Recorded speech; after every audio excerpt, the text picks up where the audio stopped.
குலதெய்வ வழிபாடு பண்ண வேண்டியது எந்த அளவுக்கு ஒரு அவசியமான விஷயமா இருக்கு? நாம போய் வழிபாடு வச்சுக்கிறோம், அல்லது மனைவி வழிபாடு வச்சுக்கிறாங்க, அல்லது குடும்பத்தில் மற்ற நபர் வழிபாடு வச்சுக்கிறாங்க அப்படிங்கிறத விட குலதெய்வ கோயிலுக்கு போகும் பொழுது வருடம் ஒரு முறையாவது குடும்பத்தோடு சேர்ந்து சென்று தான் வழிபாடு வச்சுக்கணும். இது உறுதியான விஷயம். அப்படி வருடம் ஒரு முறை குடும்பத்தோடு சென்று வழிபாடு வச்சுக்கிட்டு அதுக்கப்புறம் இடையில போகும் பொழுது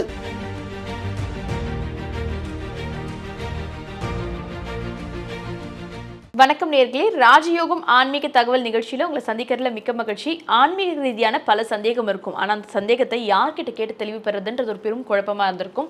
ஸோ இன்னைக்கு நிகழ்ச்சி நீங்கள் பார்க்கும்போதும் சரி, இதுக்கு முன்னாடி இந்த நிகழ்ச்சிகளை பார்க்கும்போதும் சரி, ஆன்மீகம் சார்ந்த எல்லா கேள்விகளுக்குமே தெளிவான முறையில் விளக்கம் கொடுத்துட்டு இருக்காரு ராஜயோகம் டாக்டர் கே ராம் சார் அவர்கள். அவர் நிகழ்ச்சிக்கு வரவேற்கலாம். வணக்கம் சார். குலதெய்வத்தை பற்றி பல முறை பல நிகழ்ச்சிகளை நீங்கள் எடுத்து சொல்லியிருக்கீங்க சார். குலதெய்வ வழிபாடு பண்ண வேண்டியது எந்த அளவுக்கு ஒரு அவசியமான விஷயமா இருக்குது? ஒரு சிலர் குலதெய்வ வழிபாடு எப்படி பண்ணுறாங்கன்னா, வருடம் ஒரு முறை நாங்கள் போக வேண்டியது கடமை, அதற்காக நாங்கள் போயிட்டு வரோம் அப்படின்னு எடுத்துக்கிறாங்க. அதை தாண்டி அது எப்படி ஆத்மார்த்தமாக செய்யணும் சார்? குலதெய்வ வழிபாடு அப்படிங்கிறது பொதுவாகவே வழிபாடு அப்படிங்கிறது பார்த்திங்கன்னா வெவ்வேறு விதமான வழிபாடு, வெவ்வேறு விதமான தெய்வங்கள், வெவ்வேறு விதமான வழிபாடு அமைப்புகள் நம்ம சமூகத்தில் இருந்துகிட்டு இருக்குது. ஆனால் எந்த சமூகமாக இருந்தாலும் உங்களுடைய வம்சாவளி தெய்வமாக விளங்கக்கூடிய முதல் தெய்வமாக விளங்கக்கூடிய குலதெய்வ வழிபாடு அப்படிங்கிறது மொத்த குடும்பத்துக்கே குதூகலம் தரக்கூடிய அற்புதமான வழிபாடாக இருந்துகிட்டு இருக்குது. குலதெய்வ வழிபாடு வச்சுக்கும் பொழுது குலதெய்வத்தினுடைய அருள் கிடைக்குது அப்படிங்கிறதுக்கு மேலே உங்களுடைய வம்சாவளி பெரியவங்களுடைய அனுகிரகம் கிடைக்குது அப்படிங்கிறது ஆழமான உண்மையாக இருந்துட்டு இருக்குது. பரம்பரை என்று சொல்லக்கூடிய 7 தலைமுறையாக இருக்கக்கூடிய பெரியவங்க எந்தெந்த மாதிரியான வேண்டுதல் வச்சுக்கிட்டாங்களோ அந்த வேண்டுதல்கள் அனைத்தும் நிறைவேறக்கூடிய வழிபாடு இந்த குலதெய்வ வழிபாடு தான். பெரியவங்க வச்சுக்கக்கூடிய வேண்டுதல் நிறைவேறுது அப்படிங்கிறத விட பெரியவங்க கிட்டேருந்து வரக்கூடிய முன்னோர்கள் சம்மந்தப்பட்ட சாபங்கள் கூட விலகக்கூடிய அமைப்பு இந்த குலதெய்வத்துக்கு உண்டான மிகப்பெரிய சிறப்பாக இருந்துகிட்டு இருக்குது. அப்படிப்பட்ட குலதெய்வத்தை வருடம் ஒரு முறையாவது குடும்பத்தோடு சென்று வழிபட வேண்டும்.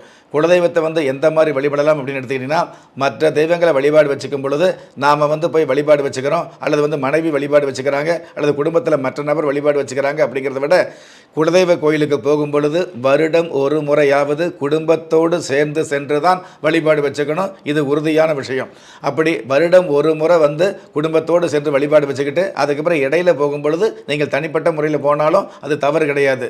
ஆனால் குலதெய்வத்த கோயிலுக்கு போகும்போது குடும்ப சகிதமாக போகணுங்கிறத குலதெய்வ சாஸ்திரம் சொல்லி வச்சிருக்குது. அப்படிப்பட்ட அந்த குலதெய்வ வழிபாடு வச்சுக்கும் பொழுது எந்த மாதிரி வழிபாடு வச்சுக்கலாங்கிற ஒரு கேள்வி அல்லது அந்த மாதிரி ஒரு சந்தேகம் நிறைய பேருக்கு இருந்துகிட்டு இருக்குது. குலதெய்வ வழிபாடு வச்சுக்கும் பொழுது குலதெய்வத்து கோயிலுக்கு வழக்கமாக ஒரு சில குலதெய்வத்து கோயிலில் வெள்ளிக்கிழமை அல்லது செவ்வாய்க்கிழமை அல்லது ஆடி அமாவாசை அப்படின்னு வருஷத்துக்கு ஒரு நாள் சிறப்பான நாட்களாக சொல்லி வச்சுருப்பாங்க. அந்த நாட்களில் கண்டிப்பாக குடும்பத்தோடு போகணும். அப்படி போகக்கூடிய குலதெய்வத்து கோயிலில் நீங்கள் அந்த நாளில் போகும் பொழுது வெறும் கையோடு போகாமல் குலதெய்வத்துக்கு முடிஞ்சளவுக்கு புஷ்பம் வாங்கிட்டு போகிறது, குலதெய்வத்துக்கு அலங்காரம் பண்ணுறதுக்கு மாலை வாங்கிட்டு போகிறது, தயிர் சம்மந்தப்பட்டது, தேன் சம்மந்தப்பட்ட அபிஷேக பொருள் வாங்கிட்டு போகிறது மிக மிக சிறப்பாக இருந்துகிட்டு இருக்கும். அப்படி குலதெய்வத்து கோயிலுக்கு போகிற அந்த நாளில் குலதெய்வத்துக்கு போன உடனே அந்த குலதெய்வத்து கோயில் இருக்கக்கூடிய முன்பகுதி சுத்தப்படுத்துறது மிக மிக நல்லது. எவ்வளவோ லட்சக்கணக்கான காணிக்கை போட்டுக்கிட்டு இருந்தால் கூட அந்த குலதெய்வத்து கோயிலில் துப்புரவு படுத்தக்கூடிய சுத்தப்படுத்தக்கூடிய அந்த வேலையை உங்கள் கையால் நீங்கள் செய்யும் பொழுது மிகப்பெரிய அம்சம் உங்களுக்கு கிடைக்குது அப்படிங்கிறது யதார்த்தம். ஏற்கனவே உங்களுடைய கோயில் சுத்தமாக தான் இருந்துகிட்டு இருக்குது, எனக்கு சுத்தப்படுத்த வேண்டிய வேலை இல்லை அப்படிங்கிற பட்சத்தில் அந்த கோயிலில் சுவாமி சம்மந்தப்பட்ட பூஜா பாத்திரங்களை பூஜை பொருட்களை நம்ம சுத்தப்படுத்தி கொடுக்கலாம்.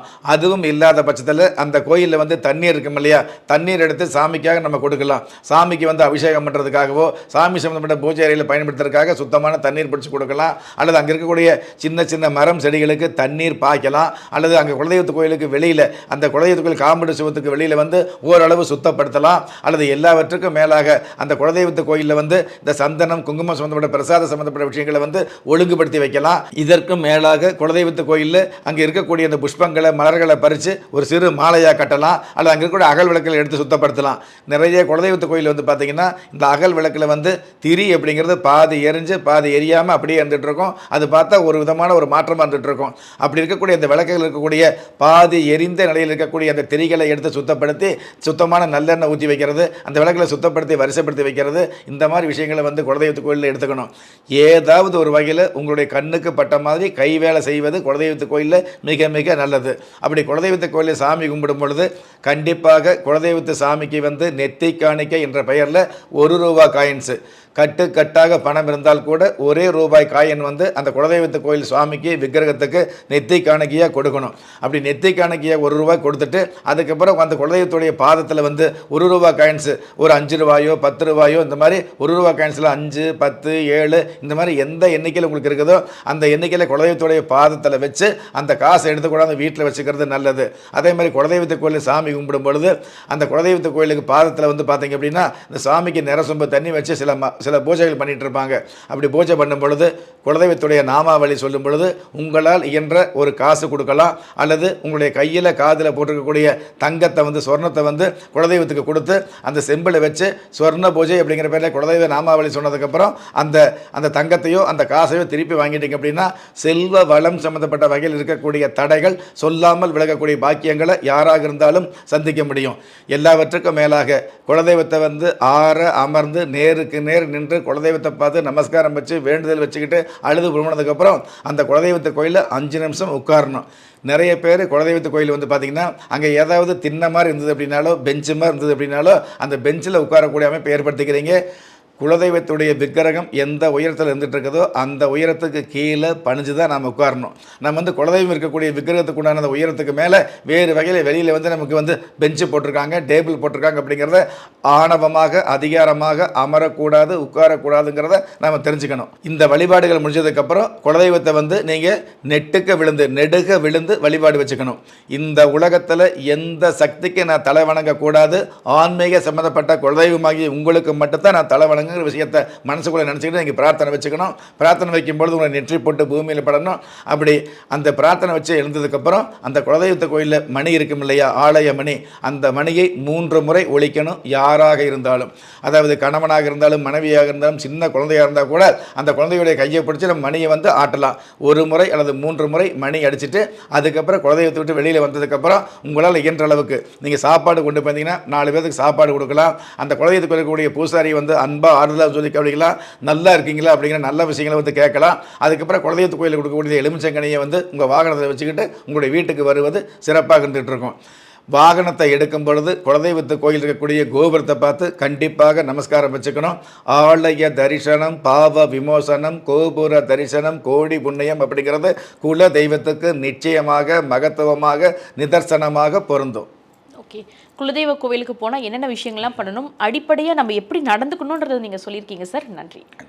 குலதெய்வ கோயிலுக்கு போனால் எப்படிப்பட்ட வழிபாடு வச்சுக்கணும், சாமியை எப்படி வணங்கணுன்றதை தாண்டி அங்கே நம்ம எப்படிலாம் நடந்துக்கணுன்றத பேசிக்கான விஷயங்களை கூட சார் இன்னைக்காக நமக்கு எடுத்து சொல்லியிருக்காரு. நிச்சயமாக இது ஒரு பயனுள்ள தகவலாக உங்களுக்கு அமைஞ்சிருக்கும்னு நினைக்கிறேன். நிகழ்ச்சி பார்க்குறவங்க பல பேர் சாரோட அப்பாயின்மெண்ட் வேணுன்றத கமெண்ட்ஸில் கேட்டுட்ருக்கீங்க. உங்களுக்கு சாரோட அப்பாயின்மெண்ட் வேணும்னா ஃப்ளாஷ் ஆகிட்டு இருக்க நம்பருக்கு கால் பண்ணி உங்களோட அப்பாயின்மெண்ட்ஸ் நீங்கள் கேட்டு போயிட்டுருக்கலாம். நிகழ்ச்சி பார்க்குறவங்க எல்லாருமே லைக் பண்ணுங்கள், ஷேர் பண்ணுங்கள், சப்ஸ்கிரைப் பண்ணுங்கள், பக்கத்தில் இருக்க பெல் பட்டனையும் டச் பண்ணுங்கள். நன்றி.